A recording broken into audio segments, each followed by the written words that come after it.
Oras na para sa ating Politiho.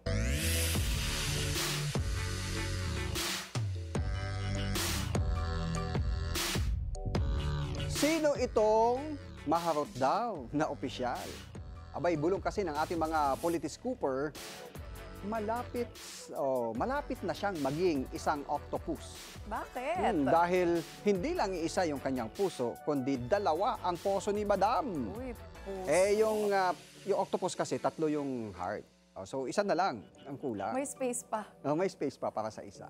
Paano ba naman kasi, hindi na daw nakontento sa pamilyado niyang lover boy? May isa pa.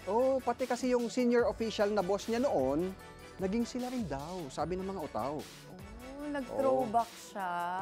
Bali-balita pa nga sinabay daw niyang karelasyon yung dalawa. Pero hindi malinaw kung alam nung dalawa na iisa lang yung chick nila.